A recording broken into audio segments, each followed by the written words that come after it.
ಅರಮನೆ ಮೈದಾನದಲ್ಲಿ ಒಂದು ಬೃಹತ್ ಮಟ್ಟದ ಒಂದು ಕಾರ್ಯಕ್ರಮ ಆಗಿದೆ. ನೀವೆಲ್ಲ ಬಂದಿದ್ದೀರಾ, ಭಾಗವಹಿಸಿದ್ದೀರಾ, ಸಂತೋಷ ಪಟ್ಟಿದ್ದೀರಾ.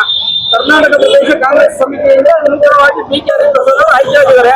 ಏನ್ ಹೇಳಕ್ ಇಷ್ಟಪಡ್ತೀರಾ ಬಿ.ಕೆ. ಹರಿಪ್ರಸಾದ್ ಅವರು? ಸರ್, ಮೊದಲನೇದಾಗಿ ನನ್ನ ಹೆಸರು ರುಕುಮ್ತುಲ್ಲಾ ಅಂತ, ರುಕುಮ್ತುಲ್ಲಾ ಬಾಗ್ಮಾನ್ ಅಂತ. ನಾ ಗುಲ್ಬರ್ಗ ಡಿಸ್ಟ್ರಿಕ್ಟ್ ಜೋಳಗಿ ತಾಲೂಕು ಪಂಚ ಗ್ಯಾರಂಟಿ ಸದಸ್ಯ ಸರ್.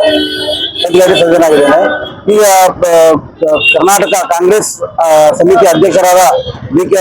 ಹರಿಪ್ರಸಾದ್ ಅವರಿಗೆ ಆರ್ಥಿಕ ಅಭಿನಂದನೆಗಳು ನನ್ನ ವತಿಯಿಂದ ಮತ್ತು ನಮ್ಮೆಲ್ಲ ಜೋಳಗಿ ತಾಲೂಕು ವತಿಯಿಂದ ಆರ್ಥಿಕ ಅಭಿನಂದನೆ ಸಲ್ಲಿಸ್ತೇನೆ ಸರ್. ಮೊದಲನೇದಾಗಿ ನಮ್ಗೆ ತುಂಬಾ ಸಂತೋಷ ಆಗಿದೆ ಸರ್ ಅವರು ಆಗಿದ್ದಕ್ಕೆ. ಅವರು ಆಡಳಿತ ಸಂಘಟನೆ ನಮ್ಮ ಸನ್ಮಾನ್ಯ ಡಿ.ಕೆ. ಶಿವಕುಮಾರ್ ಅವರು ಮುಖ್ಯಮಂತ್ರಿ ಆಗಿದ್ದಾರೆ. ಅದಕ್ಕೆ ನಮ್ಗೆ ತುಂಬಾ ಸಂತೋಷ ಆಗಿದೆ.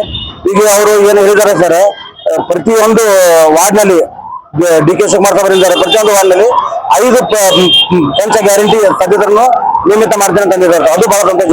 ಅವ್ರು ಡಿ.ಕೆ. ಶಿವಕುಮಾರ್ ಅವರೊಂದು ಮಾತು ಚೆನ್ನಾಗಿ ಅಂದರು, ನೀವು ಫಾಲೋವರ್ಸ್ ಅನ್ನು ಬೆಳೆಸಬೇಡಿ, ಲೀಡರ್ಸ್ ಅನ್ನು ಬೆಳೆಸಂತ ಬಹಳ ಒಳ್ಳೆ ಮಾತು ಅಂದ್ರೆ ಬಹಳ ಸಂತೋಷ ಆಗಿದೆ.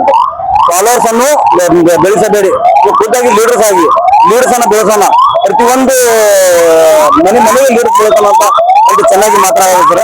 ಅದು ಬಹಳ ಸಂತೋಷ ಆಗಿದೆ ಸರ್.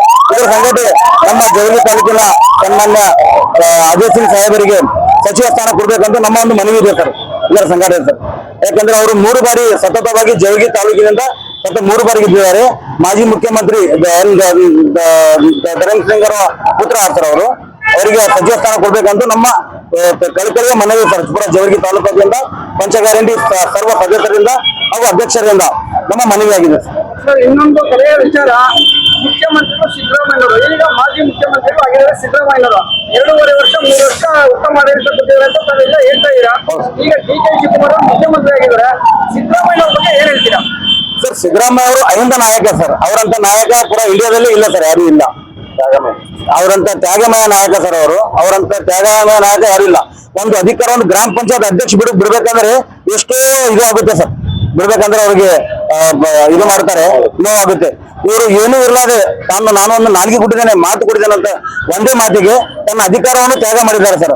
ಅವರಿಗೆ ಎಷ್ಟು ಧನ್ಯವಾದ ಹೇಳಿದ್ರು ತಪ್ಪೇ ಸರ್.